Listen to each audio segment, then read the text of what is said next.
Hello friends, स्वागत है आपको मेरे इस यूट्यूब चैनल मैथ्स मूवी पर। और यहाँ पर फ्रेंड्स हम आपको ये बताना चाहेंगे कि बिहार में जितने भी नियोजित शिक्षक कर्मी हैं और ये तादाद लगभग 4 लाख की संख्या में है। फ्रेंड्स, बिहार में लगभग 4 लाख नियोजित शिक्षक हैं। उन सभी को राज्य कर्मी का दर्जा देने के लिए सरकार के तरफ से भी एक विज्ञप्ति जारी की गई है। आइए इस विज्ञप्ति में कौन कौन से प्रावधान किए गए हैं, उनका नाम क्या होगा, वेतन संरक्षण का लाभ मिलेगा या नहीं मिलेगा, कितने समय मतलब कितने चांस दिए जाएंगे एग्ज़ाम के लिए, किस टाइप का एग्ज़ाम होगा, और एग्ज़ाम देने के बाद वो शिक्षक जो बनेंगे तो उनका नाम क्या बदल करके हो जाएगा, उनका ट्रांसफ़र होगा कि नहीं होगा। इन सारी बातों का हम लोग इसमें जिक्र करेंगे, क्योंकि ये सारी जानकारी इस शिक्षा विभाग बिहार सरकार के तरफ से माध्यमिक शिक्षा निदेशालय, आप देख रहे हैं, ये विज्ञप्ति जारी की गई है। तो सबसे पहले इसमें क्या लिखा गया, इस बात को यहाँ पर हम लोग देखेंगे। यहाँ एतद द्वारा सभी हितबद्ध को सूचित किया जाता है कि बिहार विद्यालय विशिष्ट शिक्षक नियमावली 2023, जैसा कि फ्रेंड्स नाम यहाँ पर देखने से पता चल गया, विशिष्ट शिक्षक कहे जाएंगे जो इससे नियोजित शिक्षक जो इसमें आ जाएंगे राजकर्मी का दर्जा लेकर के एग्ज़ाम के बाद। तो बिहार विद्यालय विशिष्ट शिक्षक नियमावली 2023 का प्रारूप तैयार कर एजुकेशन डिपार्टमेंट बिहार के विभागीय वेबसाइट पर अपलोड कर दिया गया है। सभी हितबद्ध किसी तरह का सुझाव, विज्ञापन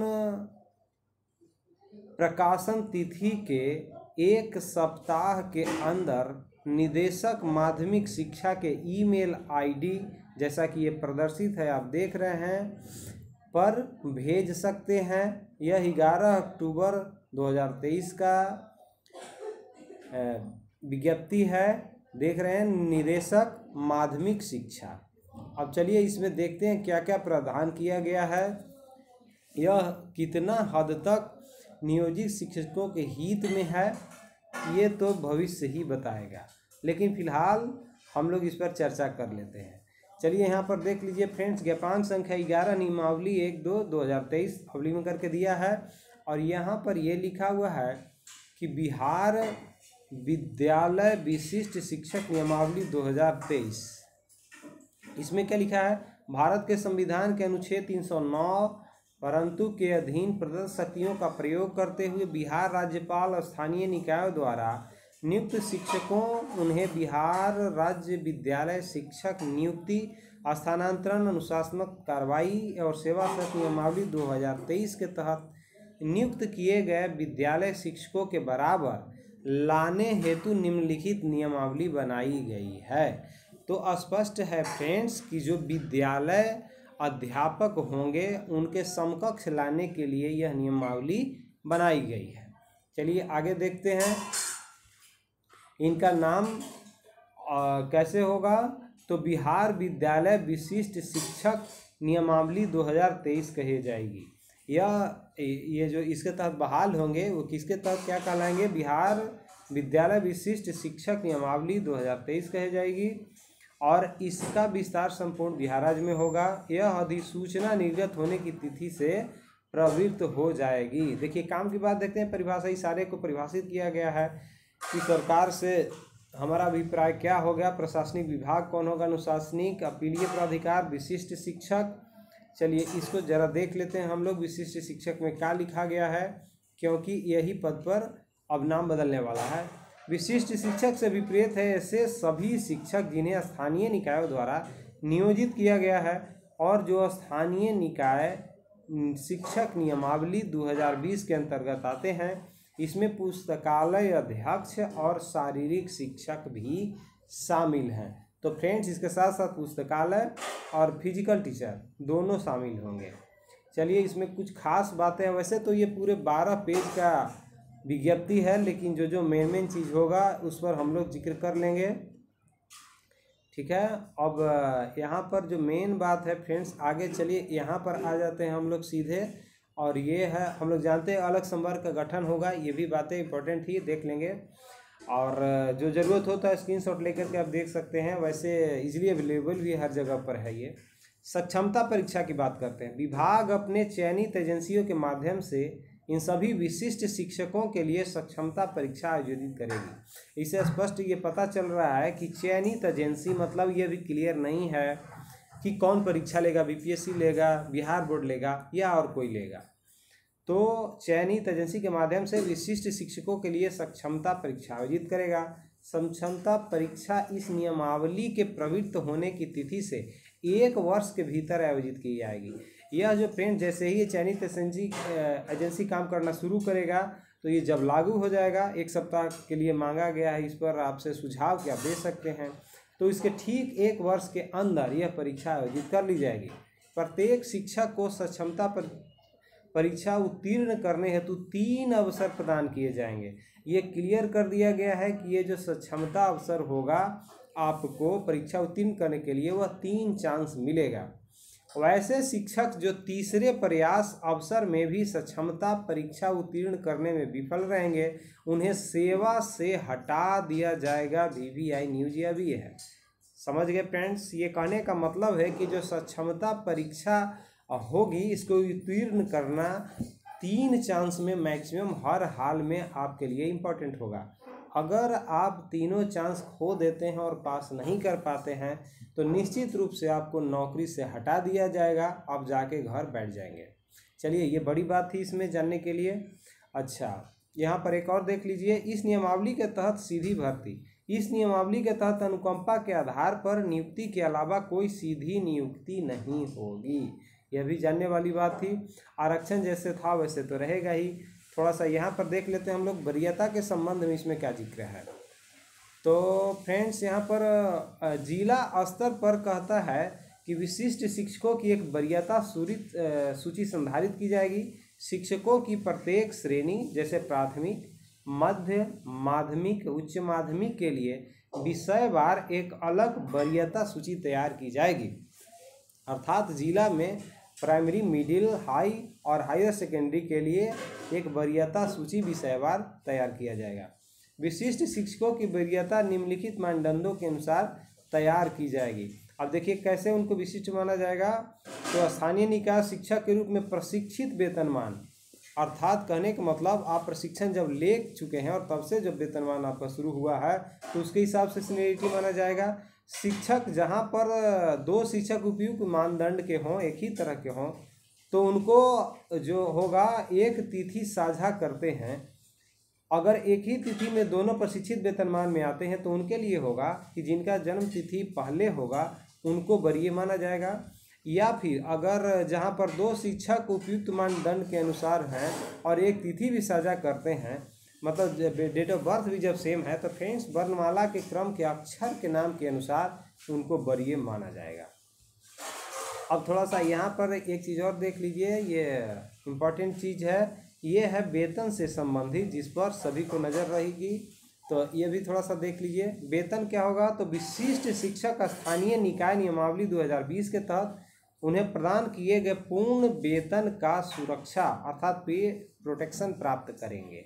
इसके अलावा नियमावली के प्रभावी होने पर उनका वेतन और अन्य भत्ते इस प्रकार होंगे। देखिए किस प्रकार से होंगे। क्रम संख्या दिया हुआ, विशिष्ट शिक्षकों की श्रेणी, मूल वेतन। कक्षा 1 से 5 तक के विशिष्ट शिक्षक, मध्य विद्यालय के शारीरिक शिक्षक सहित 25,000 रुपये मूल वेतन होगा। कक्षा 6 से 8 तक के लिए विशिष्ट शिक्षक का मूल वेतन 28,000 रुपये होगा। कक्षा 9 से 10 के विशिष्ट शिक्षक, माध्यमिक विद्यालय के शारीरिक शिक्षक और पुस्तकालय सहित अर्थात लाइब्रेरियन और फिजिकल टीचर भी साथ में, इनका मूल वेतन 31,000 होगा हाई स्कूल के लिए। जबकि फ्रेंड्स कक्षा 11-12 के विशिष्ट शिक्षक के लिए मूल वेतन 32,000 रुपया होगा। तो ये थोड़ा सा आपको जानना बहुत ज़रूरी होगी। इस प्रकार से यह विशिष्ट शिक्षक के लिए वेतन का निर्धारण किया गया है। अन्य भत्ते जैसे मिलते हैं उस तरह से रहेगा। अब देख लीजिएगा, यहाँ पर थोड़ा सा देख लेते हैं हम लोग कि यह प्रोन्नति से संबंधित जो है न्यूज इसमें दिया गया है। तो इसका क्या मतलब है? ये कहा गया है कि ये विभिन्न श्रेणी में बांटा गया है। विशिष्ट शिक्षक की श्रेणी, प्रोन्नति के लिए विशिष्ट शिक्षकों की अलग श्रेणी, प्रोन्नति के लिए अवधि की बात है और यहाँ पर उससे संबंध में लिखा गया है।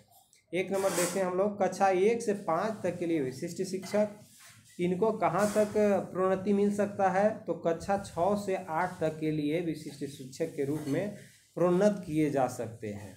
ठीक है, और ये अवधि कितना दिन के लिए होगा? तो 8 वर्ष जब कर लेंगे तब, 8 वर्ष के बाद ही। और ये होगा कैसे? सभी को तो होगा नहीं, ये इसका मतलब होगा फ्रेंड्स उपलब्ध रिक्ति के अनुसार होगा, जितना सीट खाली होगा उसके हिसाब से इनको प्रोन्नति दी जाएगी। दूसरा में देखते हैं कक्षा 6 से 8 तक के विशिष्ट शिक्षक के लिए, तो ये 6 से 8 तक के लिए वरीय विशिष्ट शिक्षक के रूप में हो जाएंगे। कितने दिन के बाद? 8 वर्ष के बाद, और यह भी रिक्ति खाली रहेगी तब। तीसरे नंबर पर आइए, कक्षा 9 से 10 तक के लिए विशिष्ट शिक्षक कहाँ तक प्रमोट हो सकते हैं? तो ये 9-10 तक के विशिष्ट शिक्षक के रूप में इनको प्रोन्नति मिल सकती है 8 वर्ष सेवा के बाद, और यह भी जब रिक्ति रहेगा तब। और कक्षा 11 से 12 तक के विशिष्ट शिक्षक की प्रोन्नति कहाँ तक हो सकती है? तो 11 से 12 तक के वरीय विशिष्ट शिक्षक के रूप में होगी 8 वर्ष के सेवा के बाद, और उपलब्ध रिक्ति रहेगा तभी हो पाएगा। तो ठीक है फ्रेंड्स, अब यहाँ पर एक जरूरी चीज़ इसमें जानने वाली बात है, स्थानांतरण। यहाँ पर कहता है विशिष्ट शिक्षक स्थानांतरणीय होगा। कहने का मतलब यहाँ पर और देख लेते हैं, विशिष्ट शिक्षकों को सामान्य रूप से जिला पदाधिकारी द्वारा शिक्षा का अधिकार अधिनियम, छात्र शिक्षक अनुपात अथवा जनहित में प्रतिबद्धता को ध्यान में रखते हुए जिला के अंतर्गत स्थानांतरित किया जाएगा। यह भी देख लेते हैं, विशिष्ट शिक्षक को जिला के शिक्षा पदाधिकारी द्वारा तय की गई अवधि पूरा होने पर जिला के अंतर्गत स्थानांतरित की जाएगी। मतलब अंतर जिला भी आपको ट्रांसफ़र की सुविधा मिलेगी, तो यह इसमें एक अच्छी बात है। चलिए, इसमें अनुशासनिक कार्रवाई ये विशेष जानने वाली चीज़ नहीं है। सारे जो चीज़ हैं जो गवर्नमेंट कर्मी पर लागू होते हैं वह सब आप पर भी लागू होगा। अब आगे इसमें क्या जानने के लिए हम लोग देख लेते हैं थोड़ा, और इसके बाद यहाँ पर हाँ देख लीजिए, काम नहीं वेतन नहीं का नियम लागू होगा, यह भी थोड़ा सा आप ध्यान में रख लेंगे। जैसे इसको देख लेते हैं, जहाँ जिले के किसी पदाधिकारी या पदाधिकार द्वारा निरीक्षण करने पर विद्यालय का कोई शिक्षक या कर्मचारी उचित अनुमोदित के बिना अनुपस्थित पाया जाता है, तो जिला शिक्षा पदाधिकारी इसके लिए सक्षम होगा कि ऐसे अनुपस्थित शिक्षक का वेतन को तुरंत रोक दें, और इसके बाद 7 दिनों का समय देकर अनुपस्थिति का कारण बताओ पूछा जाएगा। यदि उत्तर संतोषजनक नहीं होता है तो अनुपस्थिति की अवधि के लिए अनुपस्थित के वेतन की कटौती की जाएगी, अर्थात नो वर्क नो पे का सिस्टम इसमें फ्रेंड्स लागू होगा। तो ये कुछ खास बातें थी इसमें। बाकी सारे नियम जो आपको बीपीएससी से बहाल होंगे शिक्षक, वो आप पर भी लागू होंगे, उसके आप समकक्ष माने जाएंगे। यहाँ पर देख लीजिए, के पाठक अपर मुख्य सचिव शिक्षा विभाग के द्वारा ये विज्ञप्ति जारी की गई है। 1 सप्ताह के अंदर फ्रेंड्स आप अपना सुझाव दे सकते हैं।